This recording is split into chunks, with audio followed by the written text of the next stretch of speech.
Grabe ang iyak ng batang content creator at child actor na si Gianluca Jerwe o mas kilala bilang Boy Panda nang sorpresahin siya na SB19 Josh Collins sa kanyang birthday party. Tinupad kasi ni SB19 Josh ang hiling na bata na ang biyas niya sa Mahalima. Natulala ang bata nang salubungin siya ni Josh na naunang dumating sa party. Agad niyakap ng P-Pop King ang fan at sinabing nakita niya raw ang bagets sa wakas at simula concert ng SB19 sa SMDC Festival Grounds noong April 18. At doon na pinakita ni Boy Abonda kay Josh ang photocopy ng kanyang kamay na inawakan ng idolo ng manood ito ng SB19 concert. Kwento ng nanay ni Gian, ayaw raw kasing magugas ng kamay ang anak dahil sa paghawak ni Josh. Dito kaya sinabihan ito ng parents na ipapotocopy na lang ang kamay nito na nahawakan ni Josh. Pinirma naman ng SB19 member na sabing photocopy ng kamay ng bata. Nangako pa si Josh na hindi yun ang huling banding nila ng tagahanga niya.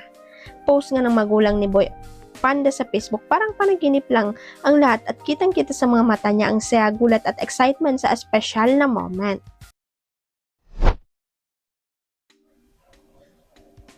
This early ay napag-uusapan na ng kapuso celebrity couple na sina Miguel Tan Felix at Isabel Ortega ang pagpapakasal.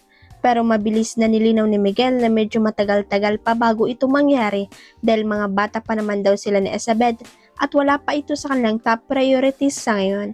Very stable kung ilarawan ng kapuso aktor ang relasyon nilang kapuso actress at Encantadia Chronicle Sangre Star. You've been together for 3 years, nasaan ngayon ang inyong relasyon? Ang tanong ni Boy Abonda kay Miguel sa nakarang episode ng Fast Talk. Very stable kami ngayon, Tito Boy, we are very happy. Ako sobrang love ko si Isabel, sabi ng binata. Sunod na tanong, Tito Boy, kung nakaramdam ba ng takot si Miguel ngayong stable sila ni Isabel, mas pipiliin ko na yun kesa sa unstable. Pero para sa amin kasi mas pinapayaman pa muna namin yung sarili naming karanasan. Siguro mas pinapatalino, pinapamature pa namin yung isa't isa bago kami mag-step forward. Kasi naniniwala kami na kailangan buo kaming dalawa bago pumasok, esplika ng aktor.